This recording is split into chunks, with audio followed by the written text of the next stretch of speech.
Six Nations 2024, folks, has started, and the tagline which comes up often is Rugby's greatest championship. Rugby's greatest championship. Rugby's greatest championship. But is it? Is it really Rugby's greatest championship, or is that just a bit of marketing?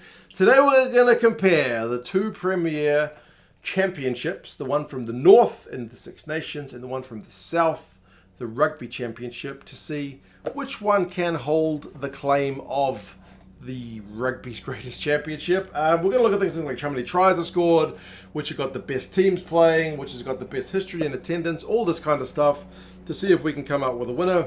I'm going to say up front, as that helicopter flies over my house, I like both. I like the Six Nations and I like the Rugby Championship. I don't think it's an either-or situation. There's certain things I prefer about each of the competitions for various different reasons. I like the kickoff times better in the Rugby Championship generally because the Six Nations games are on in the middle of the night. But you know what I mean.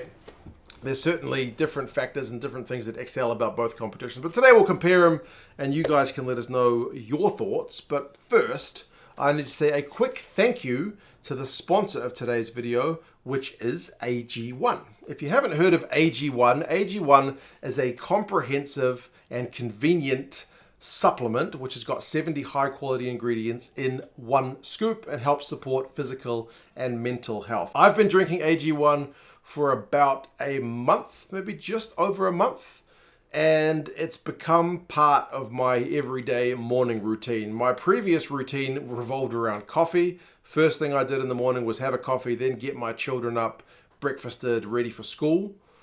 Then I started drinking AG1 and then coffee, but eventually I just started forgetting to drink my coffee. I still have coffee during the day, that's for sure, but I no longer drink coffee in the morning first thing. AG1 gives me that kind of kickstart to the day, that energy, that focus, which is pleasant when I'm trying to wrangle my two children to get them ready for school on time, which I'm sure if you're a parent, you know, it can be kind of challenging.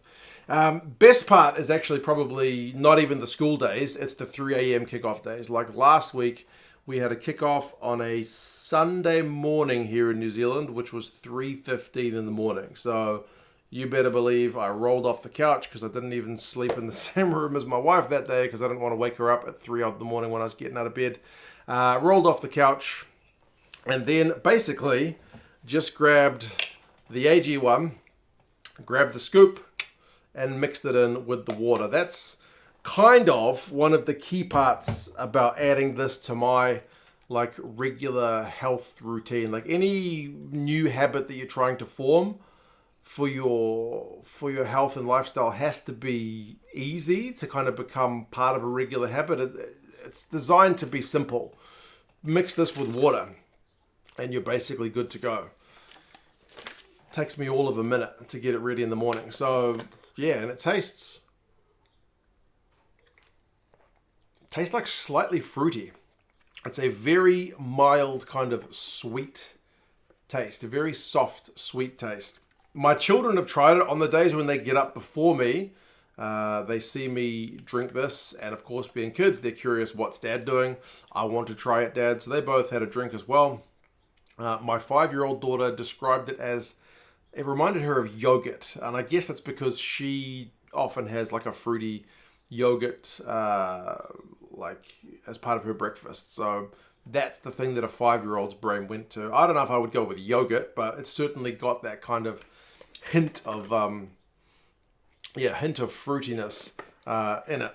And it's it's really nice. Now AG1 also helps to promote your immune health. It's got things like vitamin C, it's got zinc and more to support your overall immune health. So that's a good one for me as well, especially because my kids bring all kinds of bugs home from school. So it's pleasant if I can try my best to avoid them sharing as they are like to share. Go to drinkag1.com/2centsrugby to save 20% off when you subscribe, or you can use the handy QR code over there. If that's easier, you'll also receive a 1-year supply of the vitamin D3 plus K2, which is also very handy, and you'll get 5 of these travel sachets. I took these down to Rotorua with me rather than taking the canister when I took my kids on a brief kind of two-night holiday when they were on summer holidays over school. So yeah, really convenient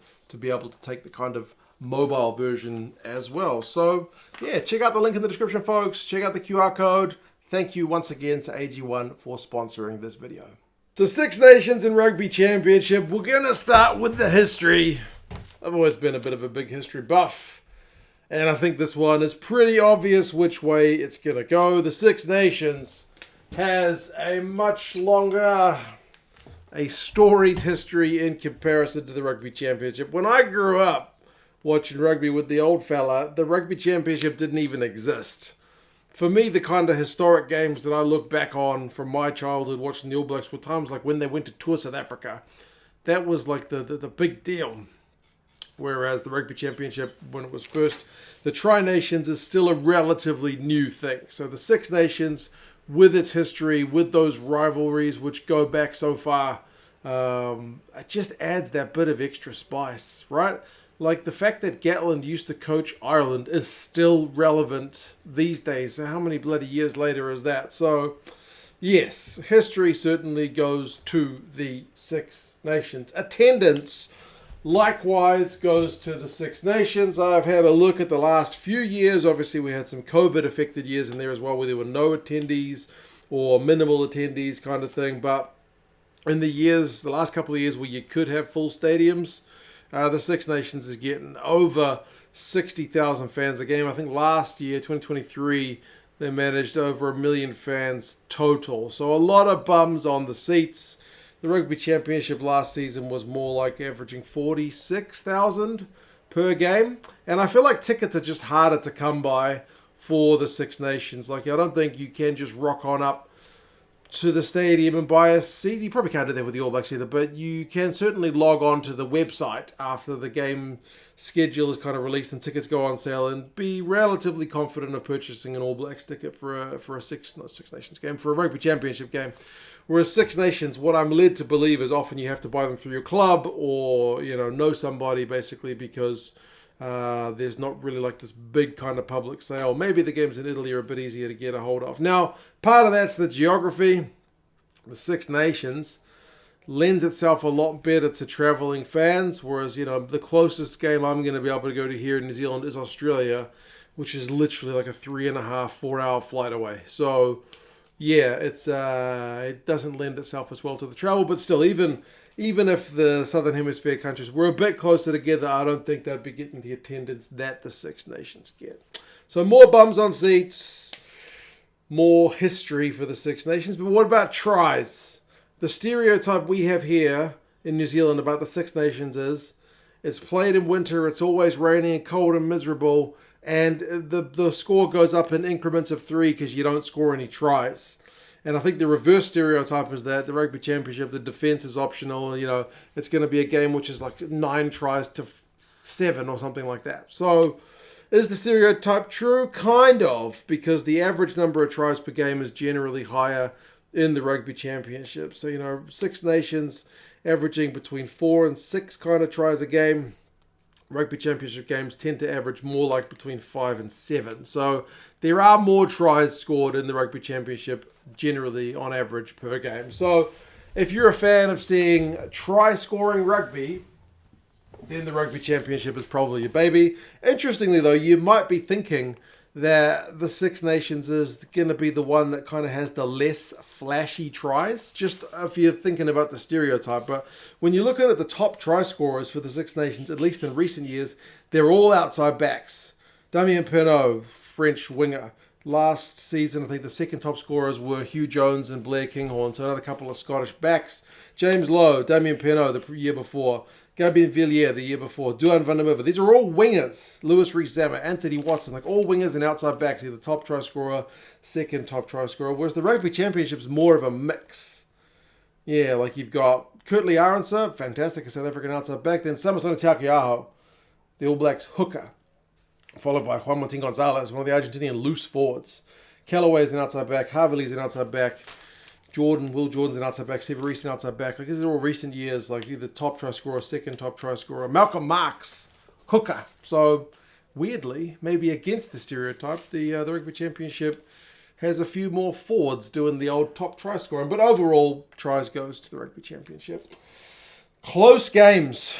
Now, close games doesn't necessarily mean good games, but generally speaking, and from my personal point of view, I like games that go down to the wire. I can generally more easily watch a game which is a tough 65 minutes, hard game to watch, which has a grandstand finish, compared to a game which has 10 tries to 1. It's over by 15 minutes. Even if some of those tries are beautiful bits of magic, I'd generally rather watch the close game because at least I've got a bit of something to get my teeth into come the final whistle. So close games, not that it's a marker on the quality of the game, but whether the games are close, is there a bit more parity? That goes to the Six Nations. It's not like that far apart, but like I think last season the Six Nations only had 2 games which had losing bonus points, but that's pretty low for the Six Nations. Like the year before that, 6 of the 15 games finished within 7. The year before that, 8 of the 15 games finished within 7. So around about half, maybe just under half. In one case, just over half. Whereas the Rugby Championship, the best we get is a third, which was in the abridged version, like 2 out of 6 games finished within a losing bonus point. So 2 from 12, 3 from 12. A lot of the Rugby Championship games aren't finishing within 7 points come that final whistle. So yeah, just in terms of going down to that last minute drama, Six Nations is the winner of that one. The best team. How do you measure the best team? It's a bit of a subjective question, but you could just say, who's the number 1 team in the world? Now, in recent years, there's been Ireland a fair bit. France has had a wee nudge there. Historically, England had a good run at number 1. Wales even had a brief period at number 1. But generally, more so, the number 1 team in the world has been in the Rugby Championship.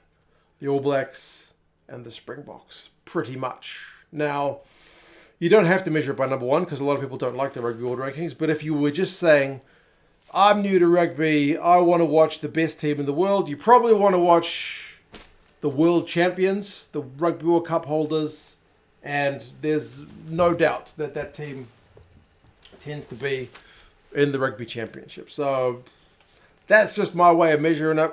You can argue against it. Ireland's been a bloody good team for a long time. France has been right up there, as I said. But yeah, Rugby World Cups, it's pretty undisputable if you look at it that way. Unpredictable. How do you measure unpredictable? Who wins? Who wins? If you're looking at the Six Nations, who won it last year? Ireland. Who won it the year before? France. Who won it the year before? Wales. Who won it the year before? England. The Six Nations is genuinely pretty hard to call. This year, maybe it looks like it's going to be a pretty one-horse race, but generally tougher to call. Rugby Championship, who won it last year? The All Blacks. Who won it the year before the All Blacks? The year before the All Blacks. 2019, the Springboks won it in an abridged version. 2015, another World Cup year, another abridged version. I think the Wallabies won that one. But usually when it's the full comp, and sometimes when it's the abridged version during the World Cup year, the All Blacks tend to win. They have a really dominant record in the Rugby Championship. So if you're looking for a competition when you go into it, not knowing who's going to win it, like it's part of the thing that turned me off Formula One, the season just gone, after I'd watched Drive to Survive and I was all pumped for Formula One, and it was very clear that Red Bull was just going to win everything. I kind of checked out. So if you're looking for something a little bit less predictable, the Six Nations. So we're only, 6 of the questions through from the categories I've put on the board, and the Six Nations is already going to take it. But by what margin? It's not going to finish a close one, sadly. Maybe it will. Consolation try for the Rugby Championship, maybe. I'm looking at 1 million plus games. What do I remember? 1 million plus games. Looking at the official YouTube channel for these competitions, how many of their games have clocked up over 1 million views and highlights? Again, this is a pretty imperfect tool to be having a look at because there's a lot of variables. Highlights are not necessarily limited to one channel. I'm only comparing these 2 official channels. Sometimes there's extended highlights and regular highlights. Do you combine them? Do you keep them separately? I'm just keeping it simple. Go into those channels, sorting by most popular videos. How many of those are game highlights which top 1 million views? start with the Rugby Championship. They need a good number here to get within that kind of losing bonus point territory. They have 5 games, which went down to it went to 1 million views on YouTube. And happily, all of the 4 teams from the Rugby Championship are involved.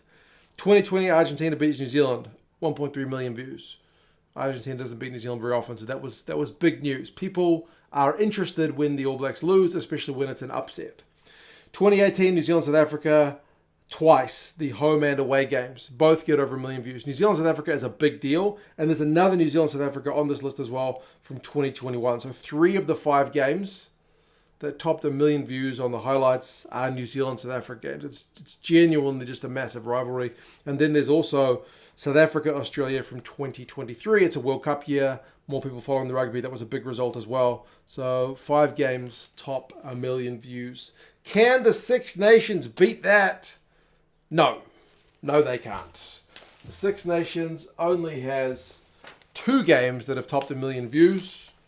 That's England against France from last year. That was a big old hiding, and maybe the same way people are interested when the All Blacks lose, people are interested when England get beaten at home by a record margin. So 1.5 million views, and then Ireland against France from last year as well, 1.2 million views.